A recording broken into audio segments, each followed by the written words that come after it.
Ana deixa a casa de Karenin sem alarde, sem aviso e sem qualquer gesto dramático. O que torna essa saída definitiva não é o que acontece naquele dia, mas o que já havia se perdido antes. Ao atravessar aquela porta, ela já não tinha nada que pudesse protegê-la do que viria depois. Não há confronto final nem discurso. Há apenas uma decisão amadurecida por um desgaste longo demais para ser sustentado. E a ruptura acontece do mesmo modo que tudo vinha acontecendo havia algum tempo, em silêncio. Ela passa a viver com Vronsky de forma assumida. Não há choque imediato nem reação explosiva. A sociedade responde com reserva, sem alarde e sem condenação aberta. A reação vem em forma de afastamento. Portas que se fecham com educação, convites que deixam de chegar e olhares que esfriam sem precisar de explicação.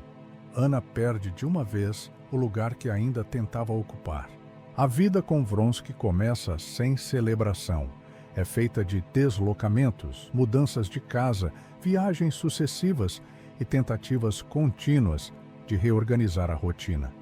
Nada se fixa, nada se estabiliza e logo Ana percebe que viver fora da ordem social não traz liberdade plena, traz dependência.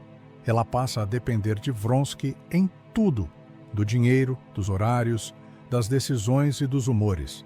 Aquilo que parecia uma saída começa a mostrar seus próprios limites, porque a exclusão deixa de ser apenas social e passa a fazer parte do cotidiano. O afastamento do filho se torna um dos aspectos mais dolorosos desse período. Karenin impede o contato regular por meio de regras frias, formais e incontornáveis, apresentadas como dever moral.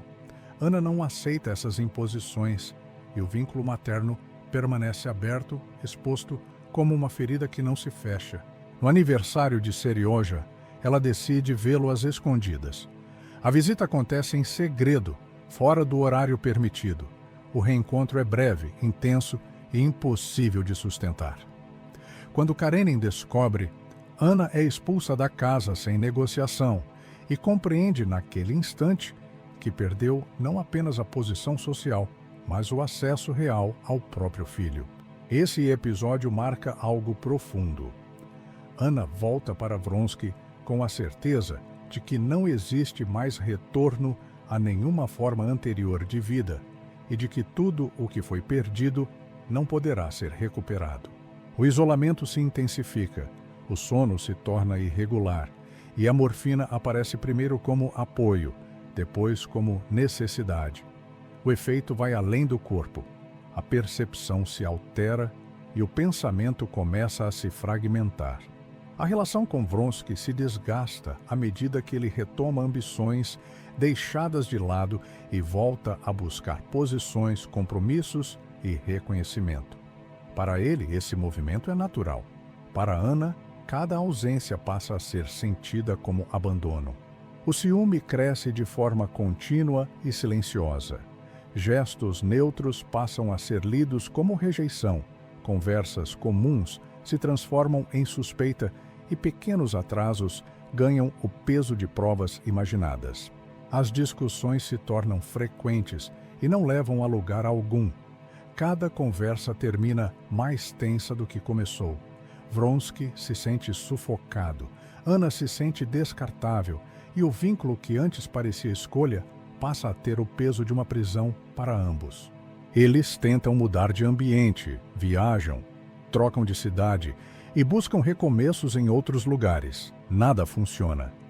O desconforto acompanha Ana e o isolamento não diminui, apenas muda de cenário. Ao retornar a São Petersburgo, a rejeição se torna mais direta. Em espaços públicos, Ana percebe o incômodo que provoca.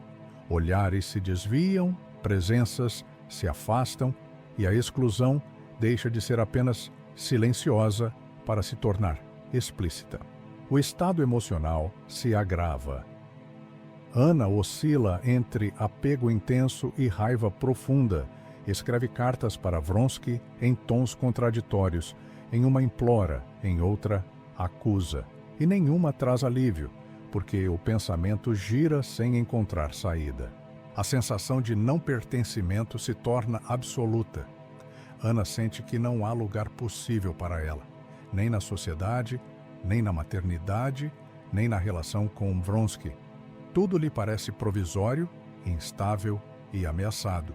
É nesse estado que ela vai à estação de trem, um espaço que não lhe é estranho, já que o trem acompanha sua história desde o início. Ali, em meio ao movimento cotidiano e às pessoas que seguem suas vidas normalmente, Ana percebe que não existe mais nenhum ponto de apoio possível. A decisão não nasce de um gesto teatral, nem de um impulso repentino. Ela surge como o que resta quando todas as outras saídas já se fecharam. O pensamento deixa de se organizar em sequência e passa a existir em impulsos desconexos. Ela se joga nos trilhos. A morte acontece de forma abrupta, sem espetáculo e sem reabilitação moral. A reação pública é contida, quase funcional, como se nada precisasse ser lembrado, como se Ana apenas confirmasse com o próprio corpo uma exclusão que já vinha acontecendo havia muito tempo. Não há escândalo duradouro, nenhuma memória é preservada. A sociedade segue. Karenin assume a criação da filha de Ana e mantém uma postura religiosa rígida, interpretando tudo como prova moral. Enquanto isso, Vronsky entra em um vazio profundo e, sem direção nem sentido, se voluntaria para a guerra partindo carregado de culpa e ausência. Enquanto isso, em outro eixo da narrativa, Levin segue vivendo. Casa-se com Kitty, enfrenta dificuldades, frustrações e conflitos cotidianos e descobre que o casamento não resolve suas inquietações, assim como a vida no campo exige esforço contínuo. Levin atravessa uma crise de sentido, questiona o valor da existência, do trabalho e da fé, e não chega a respostas grandiosas. O que encontra é uma forma prática de viver, uma aceitação imperfeita da vida tal como ela se apresenta. O romance se encerra com Levin como uma posição possível diante da existência. Enquanto Ana busca uma saída absoluta, ele aceita continuar vivendo sem uma resposta final. Esta é a história de Anna Karenina, romance escrito por Lev Tolstói. Antes de encerrar, fica uma pergunta direta. Em que momento da sua vida você percebeu que não dava mais para continuar do mesmo jeito? Mesmo sem saber exatamente o que viria depois? Se quiser, deixa nos comentários. Se esta história te acompanhou até aqui, curte o vídeo, compartilha e se inscreve no canal para mais narrativas como essa. Aqui, nada foi suavizado, nada foi escondido, e esta não é apenas a história de uma queda, mas de como cada escolha cobra seu preço.